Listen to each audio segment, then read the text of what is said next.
Ассалаумағалейкум достар, бүгінгі видеода мен сіздерге бой өсіру гормоны жайлы айтқым келіп отыр. Яғни бой өсіру гормоны жақсы жұмыс жасау үшін қандай тамақтар жеу керек және не істеу керек. Ендеше видео басталып жатып, арнаға тіркел, лайк бас, комментар жаз. Ендеше видеомызды басталайық.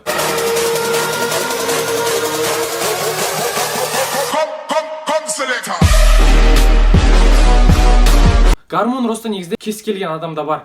Просто гормон росты жақсы жұмыс жасау үшін бізге осы принциптарды қолдану керек, осы принциппен жүру керек. Яғни адам бірінші тамағын, завтрак, обед, ужин, полдник соларға мән беру керек. Завтрак, обед, ужин, полдник сон барлығын былай айтқанда регулярно тамақ ішіп тұру керек. Өйткені гормон росты жақсы жұмыс жасау үшін бізге тамағымыз жеткілікті болу керек, витаминдер жеткілікті болу керек.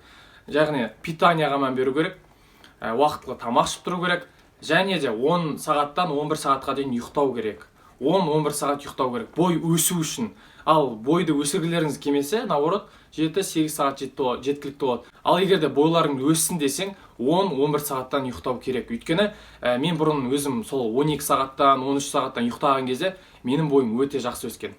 Күнде миллиметрдан қосылып отқандай болды. Және де тамаққа мән бер. Завтрак, обед, ужин, полдник бүкіл тамақтардың барлығын уақытылы ішуге тырыс. Және де пайдалы фрукты, овощи жеуге тырыс. Және де гормон росты тағы жақсы жұмыс жасау үшін бізге воздержание ұстау керек. Кейбір адамдар воздержание не екенін түсінбей жатыр. Түсінген адамдар түсініп жатыр. Менің бұрынғы подписчиктерім воздержание не екенін біледі. Ал воздержание не екенін білмей жатсаңыздар, менің воздержание туралы айтып жатқан видеоларыма кіріп көрсеңіздер болады. Негізінде ол воздержание темасы қазіргі жастардың арасындағы тема. Ұят болса да, шынымен ұлы сөздің ұяттығы жоқ дейді ғой. Бірақ воздержание ұстау керек. Гормон росты жақсы жұмыс жасау үшін бізге воздержание ұстау керек. Воздержание не екенін білмей жатсаңыздар, менің видеом бар воздержание туралы. Соған кіріп білсеңіздер болады. Ол воздержание деген ол бірінші орын негізінде. Сол нәрсені ұстасаң, бойың жақсы өседі. Бірінші тамақ ішу керек, ұйқы, воздержание және де жаттығулар. Көбінесе менің каналымда жаттығулар бар, олар көмектеседі. Шынымен осы жаттығулармен өсіп жатқан адамдар бар. Бірақ мен өзімнің программамды сіздерге ұсынғым келіп отыр.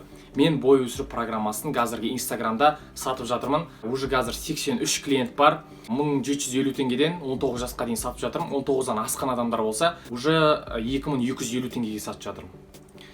Сондықтан достар, егер де бойларыңызды өсіргілеріңіз келсе, менің программамды алуға кеңес беремін. Дәл сен осы программаны алсаң, Алла қаласа өсесің. Өйткені мені Инстаграмда дайректке жазсаң болады. Қандай нәрсе? Бүкіл отзывтардың барлығы бар. Актуальныйда тұр. Мені Инстаграмға кіріп, актуальныйдан қарап көрсең болады.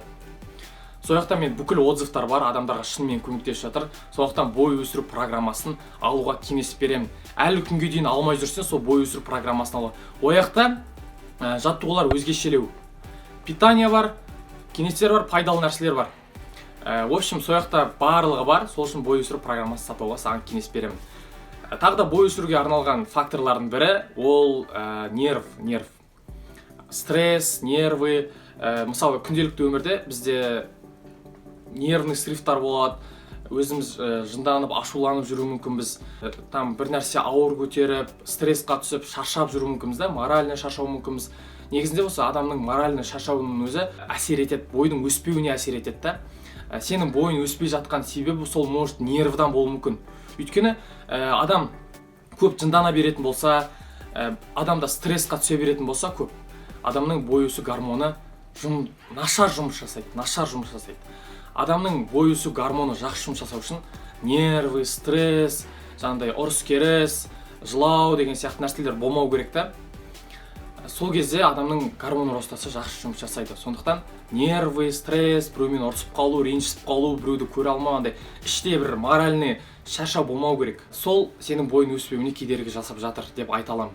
В общем, достар, осымен видео аяқталады. Сіздер өздеріңіз естеріңізден шығармаңыздар. Бірінші тамаққа мән беріңіздер, ұйқыға мән беріңіздер, воздержание ұстаңыздар. Нервный срыв болмау керек, достар. Нервный болмаңыздар. Әрқашанда күлімсіреп, өмірге мәз болып жүре беріңіздер. Мұрат Әбілді ағамыз айтқандай, қылп етіп, өмірге деген талпыныстарың мықты болсын.